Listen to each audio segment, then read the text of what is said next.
adquirir la propiedad. Sí. O sea, ¿Ya no queda terrateniente? No, ya no. Bueno, sí, pero con su tierra, que decir, donde vivían los colonos, los últimos en conseguir el título de propiedad fueron sectores de mi padre, haber ido, bueno, fueron en el 28 y el 99. O sea, ya era mucho recurso, mucho abogado, mucho dinero, al final que consiguieron el título de propiedad. Que no fue muy caro, porque los han vivido allí como colonos, pero pagaron y ya tuvieron el título de propiedad. Entonces, en la época en la que nos enteramos, pero del cauce, y que surgió todo el tema de lo de las alegaciones para el pregón, eso ya fue en 2004, tal, ya eran todos propietarios. ¿Y fue vosotros, no los anteriores? Ahí va, ya éramos los pequeños colonos, ya éramos propietarios, eran gente agricultores, vaqueros y tal, y ya tenían su título de propiedad. Entonces, cuando surge esto del cauce, se crea la Asamblea de Fiesta contra el Nuevo Cauce, y nada, fueron 2 años, de 2006 al 2008, y lo que se hizo fue intentar, pues por un lado, conseguir agrupar y asociar a la gente a la que le caía el cauce nuevo, que mucha gente entre sí no se conocían, o había gente que no eran privados, que era parte de la Diputación, pues eso la Diputación sabía, ¿no? Pero la gente, los pequeños hortelanos, gente que le caía el cauce nuevo, empezamos a reunirnos. Entonces, pues, una de las tácticas que se hizo, bueno, la cosa que se hizo primera fue ir a la Confederación de Guadalquivir, que es la que ha diseñado técnicamente, junto con la Gerencia de Urbanismo, un convenio que hicieron, el proyecto del nuevo cauce, y fotocopiar todas las páginas en las que se veía las afecciones a cada uno de los afectados. Entonces se fue allí y se fotocopió. Aquí un plano ejemplo de cómo era. Cada vecino tenía una hoja en el proyecto del nuevo cauce en el que se veía una foto aérea de su parcela, se veía lo que le iban a quitar, si era una expropiación temporal o permanente, según la obra del nuevo cauce, si pillaba casa o solamente huerta. Entonces cada vecino pues conseguimos la fotocopia de las 70 o 80 personas que le iba a afectar, que vimos su nombre en el BOC, ¿no? Después de eso pues empezamos a reunir, buscamos un abogado, pues en la prioridad, esta suena bastante, no sé, a gente que lo conocerá, de cosas de Comarejo, San Bernardo, es una historia que está con temas de vivienda siempre especializada. Bueno, pues él nos hizo una alegación y la presentamos.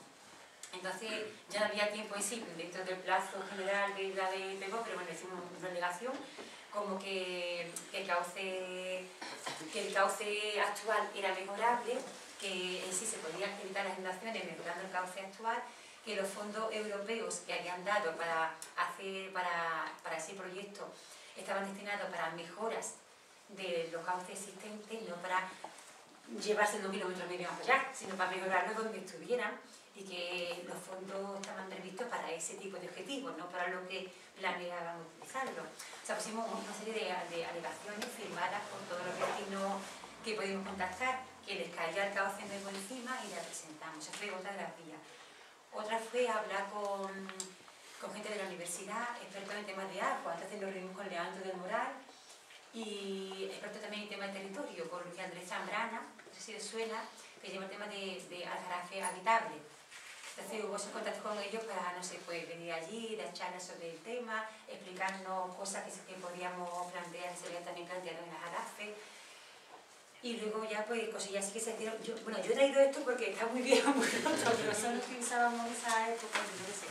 Estaban guardados y me daba cosas no aquí para arreglarlos, para que lo vierais bonitos, pero bueno, estas son las cosas que por ejemplo, un día se fue a la Campana para repartir verduras, como diciendo, los veranos de... ¿Dónde está la Campana? Está muy viejo. Esto fue de octubre de 2006. Pues eso es Cádiz, se fue con un coche de verdura de la huerta, se fue a la Campana y se repartía unas cuartillas que están aquí, que quedaban algunas viejas de eso, pues, ¿qué es eso? De la huerta, ¿no? Que van a desaparecer como no me pegó, huerta, ¿qué es eso? Como diciendo, va a quedar como en la memoria, ¿no? Lo que se pues se repartían las de esto, y se explicaba que el nuevo pegó no mataba ya de toda, o sea, de pronto toda la huerta, pero abría la puerta a su paulatina desaparición. O sea, no es que el nuevo pegó acabe con toda la huerta, porque la zona, por ejemplo, que ustedes no la pilla, ¿no? Ahí va, entonces, pero sí abría la puerta a una paulatina desaparición, porque si empezaba a mover el cauce, la casilla se urbanizaba, pues la zona gris que está en torno al cauce aún se salga, pero quién sabe después lo que, ¿no? Si ya se toca la última huerta, en vez de protegerla, como en toda Europa se intenta hacer, defender las huertas cercanas, no cargárselas, pues aquí el plan era empezar a cargárselas, ¿no? Entonces pues se daba esos folletitos, se repartía la de esta, después nos asociamos también con la gente de la PACA, ¿acordáis de la PACA, de la plataforma de artesanos del casco antiguo que defendían los corrales de Castilla? También estaban ellos afectados por el IPGO y también como otra gente afectada, pues nos unimos en algunas manis y así, y se entró en un pleno que le dio mucho corte a una vecina mayor de la huerta, porque después cuando se desnudó la Lidia, en el pleno, y ella no se esperaba, ¡uy, la muchacha se desnudó! Y se asustaron. Pero vamos, muy bien, salió para la prensa. La Lidia se desnudó allí, que ella vive ahora allí en la huerta. Vamos, lo enseñó porque ella, el público, pues lo hizo parecer. ¿La Lidia? Sé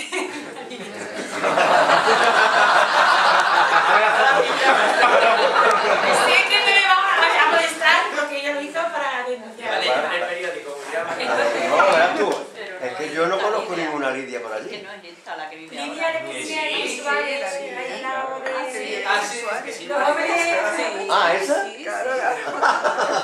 Bueno, y esa... Se va a enfadar, se va a enfadar. Esa que vivía aquí en lo que tú estás diciendo, ¿no? Ella fue también Pero ella es casa vieja. porque había varios sectores que eran afectados por el PGO. Uno era el que no se hacía casas viejas, con todo el tema de... Exacto. Ella era de casas viejas. Eso, por eso digo que... También había gente de los artesanos de la PACA, del Corral de Castilla.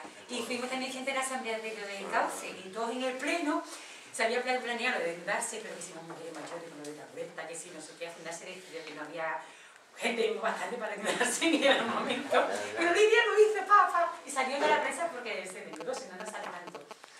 Entonces, el gobierno avala el PGO con el rechazo de PP, PA, de los partidos que siempre están en contra de todo lo que hiciese que estaba en el poder, artesanos y agricultores. Entonces salió en empresa que estábamos unidos con los artesanos, o sea que fue una de las tácticas que se usó, buscar redes, buscar apoyo, porque allí solo en la vuelta, no sé, para el desplace pues era más difícil.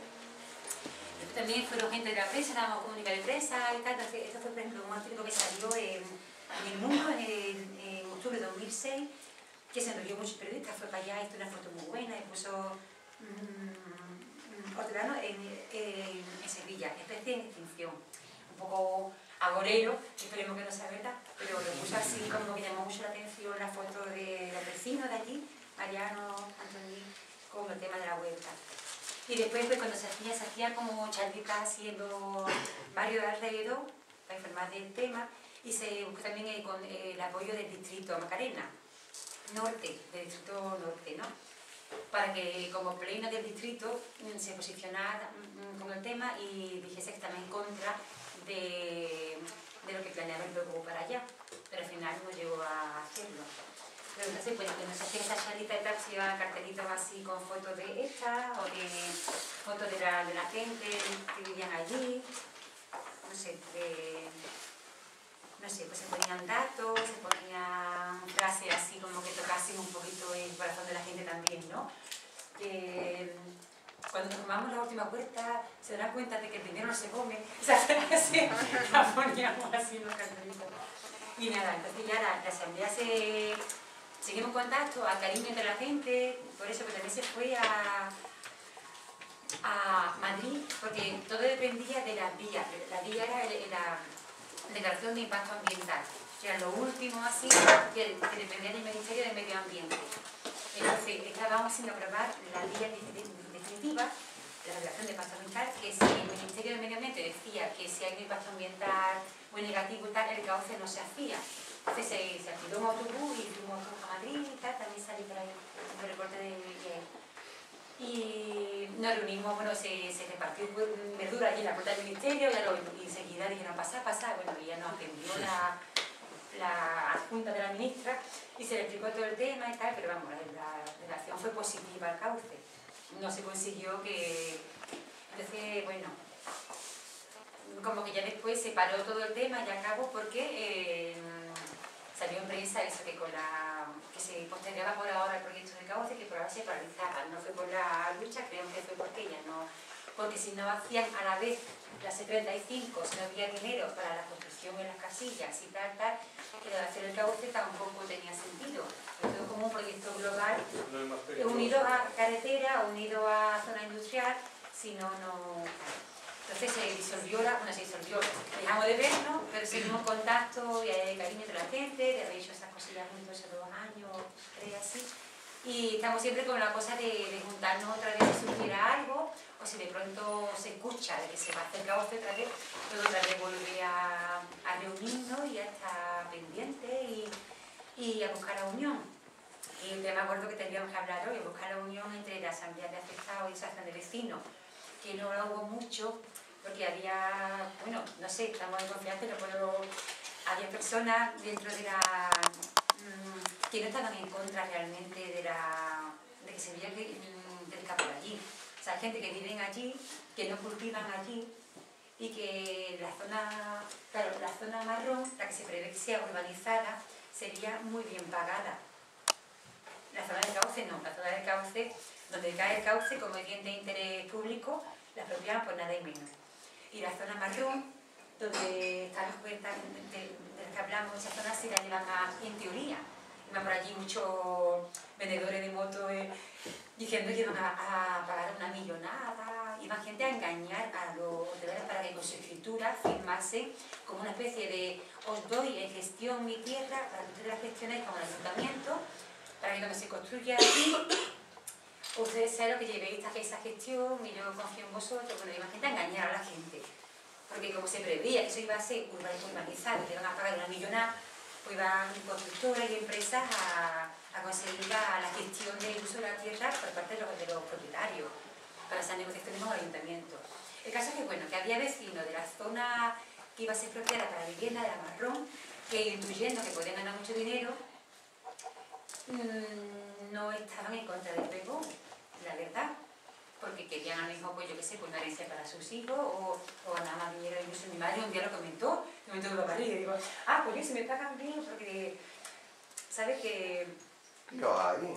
Claro, normal. Entonces mucha gente no que juzga tampoco a la gente, si una gente no trabaja allí, allá, y intuían que podían ganar mucho dinero, porque van a expropiar por no millonar para posible nueva urbanizacioncita, con huertitas en plan, pues claro, pues normal, y yo se comprende que... Entonces ya no vieron con buenos ojos en realidad la aparición de la asamblea de afectados contra el medio cauce, porque estábamos en contra de que eso se hiciera. Mucha gente decía, claro, porque ustedes os pagan menos. La respuesta no, porque si pagase mucho por el cauce, tampoco se quejaría la gente. Y ahí es que también el debate de siempre. De que se empezó como una lucha contra que no me quiten mi casa, mi tierra, que me cae el cauce nuevo encima, se fue transformando poquito a poco en una crítica al modelo de cómo se va creciendo la ciudad.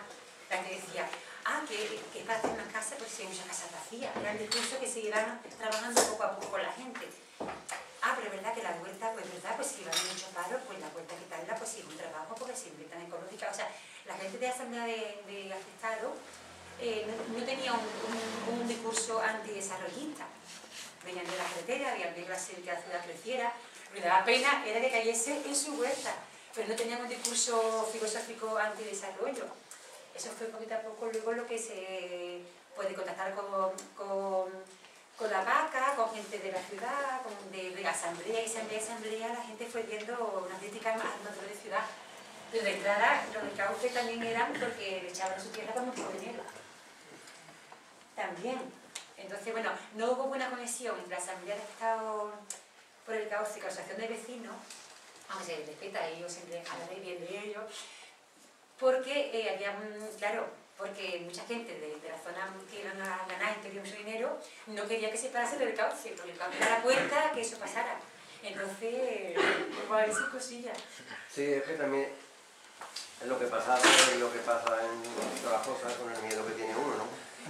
Porque dice uno, oye, y aquí me viene a mí una empresa y a mí me paga a X pesetas el metro y yo tengo aquí una huerta y voy a poner un buen dinero, voy a coger dinero, porque es que si esto lo va a coger el ayuntamiento, esto me lo va a expropiar, que era el miedo que se tiene.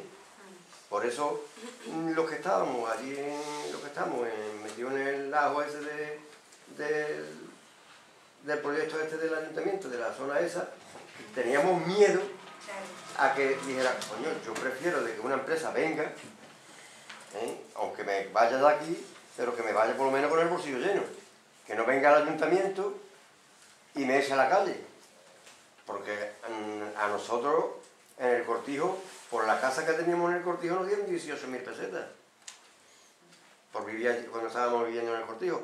¿Tú no sabes dónde nos echaban?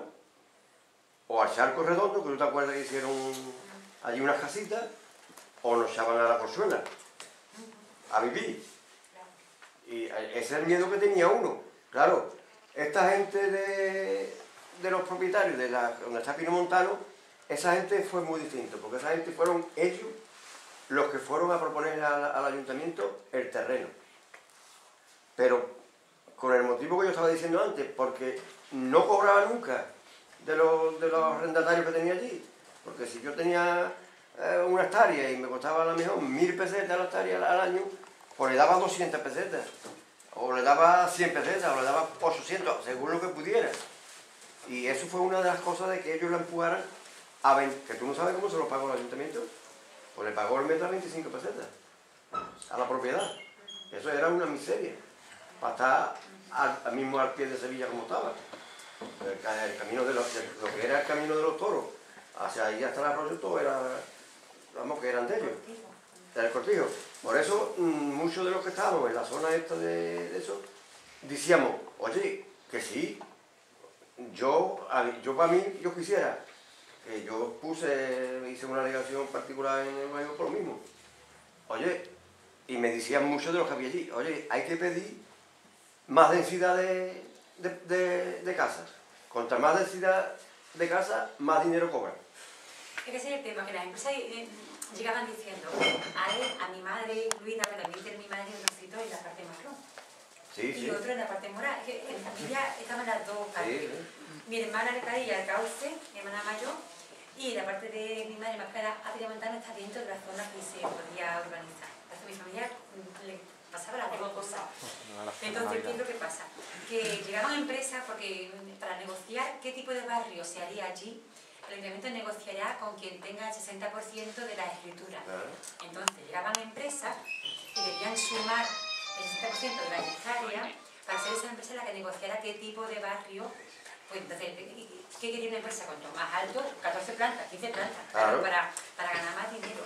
Entonces, la lucha sería que los mismos agricultores, los mismos propietarios de allí se asociasen, fuesen el 60% ellos mismos, y para negociar que realmente sean, si como más o menos, ya que van a construir, que fuese de una forma más equilibrada, más respetuosa, más lo que sea. Pues nosotros llegamos a empresas prometiéndole el moro, si nos firmáis que para conseguir el 60% nosotros como empresa para negociar con el ayuntamiento, cuando ya esto se haga barrio, pues os pagamos tantos millones el metro. Entonces mucha gente oía eso y hubo vecinos a punto de firmar. Lo que pasa es que habló alguien en ese momento, el hijo de la Amelia, bueno, dijeron, hey, vamos a buscar un abogado que asesore, informe bien, y nadie fue en escritura. Alguien saltó y dijo, que somos de campo, no somos tontos. Porque iban ya con las impresoras para firmar. Ahí va, porque pidieron un sitio para hacer reunión y para la venta. Pero claro, iban ya con impresoras para coger a la gente y empañar, venga, pues. Sí. Y entonces, eso era que durante 9 o 10 años ellos tú no podías ni vender tu tierra, ni negociarla, ni nada. Ellos llevaban la gestión de todo el tema de tu tierra. La empresa esa constructora, además te lo pagaban en pagaré. Ahí va, entonces era todo una estafa. Entonces muchos vecinos, claro, estaban con la espada en la pared y decían, si no nos lo compráis a nosotros, después va a llegar la gerencia y lo va a expropiar por 3 perras. Mentían. Entonces es normal que la gente tuviese miedo, desinformación. Eso era bueno que estar unidos, porque no había nadie en contra de nadie. La gente del cauce no estaban en contra de la gente de la zona marrón, pero era todo como que faltaba sentarnos a comunicarnos, a superar esos miedos juntos, ¿no? Porque al final era divide y vencerá. de siempre. Y eso es lo que pasaba, que llegaban las empresas mintiendo, y por ahora como se ha parado todo, pues no va a pasar, no pasa nada. Pero cuando se remueva, dentro de X años, que quizás se siga con la plan, el del PGU y de Cauce, habrá que aprender de este pasado, ¿no? Y juntarnos a planear más. No, es que este pasado hubo quien, Manolo Monte, que llamó a mi casa preguntando por mi marido. Digo, Julián ahora mismo no está, es verdad, estaba en la tierra, pero no se encontraba en la casa. Digo, ¿por qué? ¿Qué les quiere? Hombre, para darle yo la razón después. Dice que tiene que firmar, que quería que firmara. Digo, que tiene que firmar Julián, ¿por qué? Dice, porque es que como no vendamos ahora, el ayuntamiento viene dando fuerza. Los miedos. Sí, digo, ¿qué dice Manolo? Digo, hombre, que yo carrera no tengo, digo, pero eso de que el ayuntamiento, si el ayuntamiento lo primero que tendrá que hacer es avisar, que te digo yo que como no vendamos ahora, el ayuntamiento, pero viene dando, pero es porque tiene el problema que tiene allí su tierra. Y no, lo único que está es pagando contribución y pagando cosas, porque allí ni siempre ni nada, las quiere vender. Bueno, hijo, pues véndela tú, pero yo no tengo por qué vender porque tú vendes. Y por fuerza quería que un si no hacían que unos vecinos se convirtieran uno a otro, manipulando, casi más del 60% no conseguían la gestión de la negociación. Claro, pues tú sabes lo que me dijo a mi hermano Monte, que habían firmado todos menos él. Y que tenía que firmar, digo, pues mira, eso es mentira, digo, porque en el camino de la reina está mi padre y mi hermano, digo, y allí ni han ido, ¿eh? Dice, pues todos aquellos han firmado, digo, te digo yo a ti que ni mi padre ni mi hermano han firmado. Digo, y por eso no me la podía amenazar, te lo dije, porque decía que tenía que firmar a fuerza, digo, ¿qué dices tú? Y al cuñado, ¿te acuerdas tú, Julián? Al cuñado, bueno, al cuñado le quiso también de mano porque quería que firmara, y el italiano dijo, pues no, que él no firmaba. Que no firmaba y que no firmaba. Y a la fuerza quería que firmara. Pero Digo, al final desapareció, una empresa que desapareció. que si quedara mía la semana siguiente y Desapareció por completo, estaba pues allí en el abogado. la mesa Calixto, esa segunda reunión, Claro. se bloqueó ese... Y estaba allí el abogado y lo dijo, dice, tened mucho cuidado, dice, porque hemos llamado y no existe. De hecho, la empresa desapareció, la Y empresa ya no fantasma. apareció el tío. Y no pues si colaba, se quería la breva. Que me vaya a mí No, a hacer es que que- yo firme y que entregue las escrituras. ¿Quién te ha dicho a ti eso? Pues yo le dije a Manolo Monte, digo, eso no te lo crees tú soñando. Ten en cuenta que yo pienso que ahí había un complot, ayuntamiento y empresa. Tuve en cuenta eso. Porque ahí si las empresas no se cogía el 60%, no se hacía nada. Pero también pasaba otra cosa. Si la empresa no tragaba por lo que les ponía el ayuntamiento, tampoco se hacía. Porque el ayuntamiento saca tajada de muchas cosas. Por ejemplo, a lo mejor tú dices, a mí yo me he enterado que el dinero que daba la Comunidad Económica Europea o la para trasladar el arroyo, no para limpiar, sino para trasladarlo, eso lo han devuelto. Según me he enterado yo, eso lo han tenido que devolver porque al pasar un plazo y no se ejecuta la obra o lo que sea, tienen que devolver dinero. Yo no entiendo de eso, ¿eh? Yo por lo que he escuchado. Pero ahí, entonces el ayuntamiento le apretó a las empresas que tenían que hacer unos tramos del mismo cauce del arroyo, hacer unos tramos sobre aquel lado, pero con dinero de las empresas, y entonces las empresas ya podían hacer allí los edificios que quisieran, de 10 plantas, de 5 plantas, de 20 plantas, lo que sea. Porque nosotros subimos en urbanismo y a nosotros nos dijo allí uno de urbanismo, no sé quién sería, allí uno prepara un montón de librados y de mapas. Y dice, mira, ahí se está especulando con muchas cosas.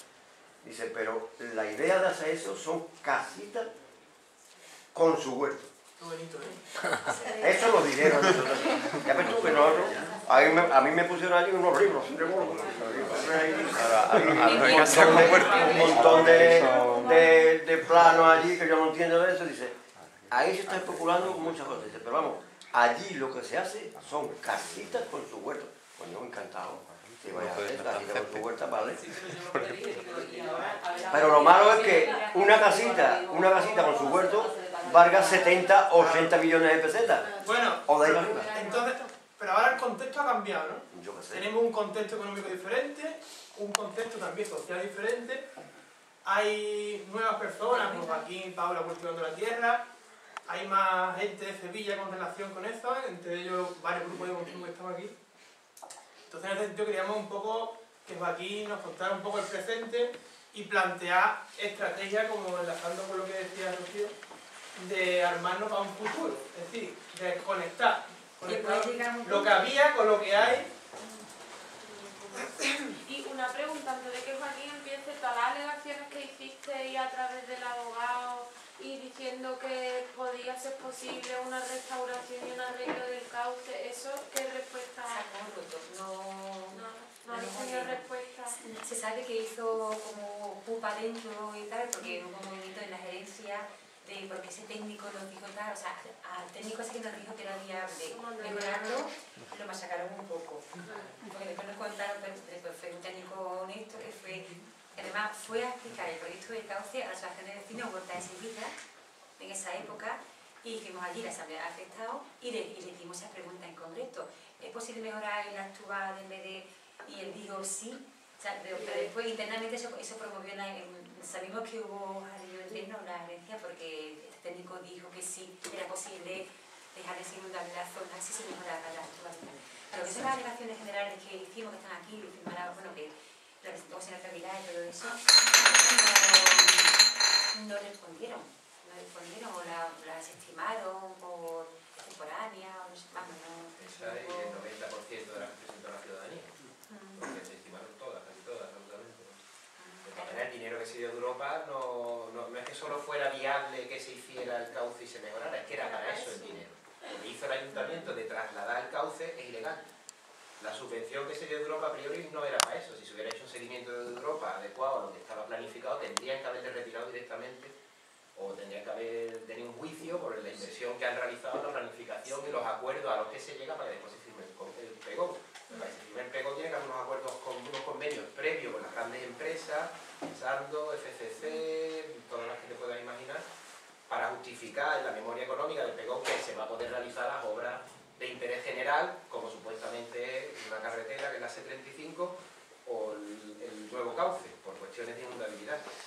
Pero que lo que pasa en las casillas, que nos estamos centrando también mucho ahí y demás, igual que pasa en todos lados, es el resultado de la última gran operación especulativa que tiene Sevilla, que es la colmatación de todo el suelo que existe en el término municipal. El plan del 2006 lo que hace es, gracias a la ley que se mete en el año 92, que hace que desaparezca el suelo no urbanizable, pues se aprovechan todos los pregos de todas las ciudades, las agencias de urbanismo y demás, que normalmente no tienen posibilidad de obtener fondos ni nada, y lo que hacen es recalificar todos los terrenos públicos que tienen, todos los terrenos del término municipal, y hacerlo una calificación de suelo no urbanizable, suelo urbanizable, sectorizado, no sectorizado, pero da igual, ya veremos qué hacemos con él, pero le damos una calificación para en el futuro poder meterle mano.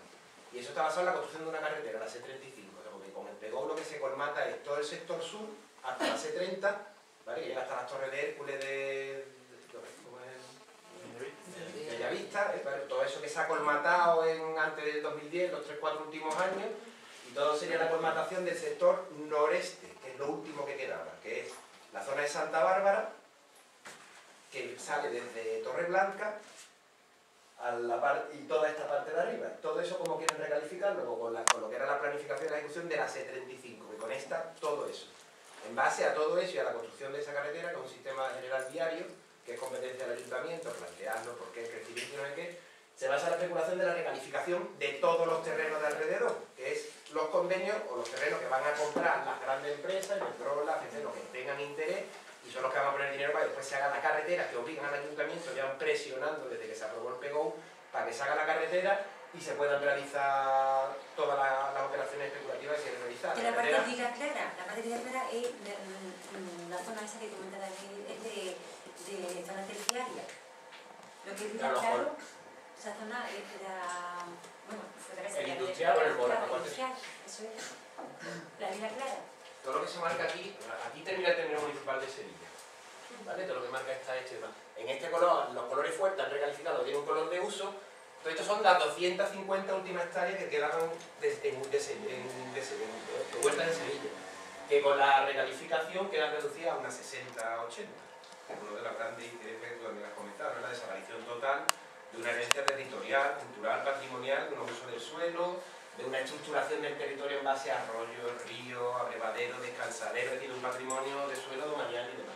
Entonces la C35, que lo que hacía es entrar por aquí, atraviesa, como sabéis, que ahora con el bueno, habéis seguido a lo mejor el tema de Ikea, que era otro de los grandes pelotazos también que entra con el PGO, que tiene la obligación también de la ejecución del C35 para su desarrollo. Sabéis que estaba todo paralizado y ahora se han inventado un plan especial nuevo en el que amoldan la legislación a lo que Ikea pide, a un chanchulleo, y a Ikea ya ha dicho que para entrar tiene que construir el tramo de C35 que atraviesa el Parque de Tamarillo, restaurado durante 20 años con dinero de fondos europeos para la restauración de una zona verde, y ahora se la cargan atravesando también con la carretera de por medio, ¿no? Directamente. Entonces este primer tramo es el que tienen que ejecutar. Se supone que para que esto deje de ser declarado inundable y pueda realizar otras intervenciones, tienen que empezar a hacer también la carretera y trasladar todo el tema del cauce.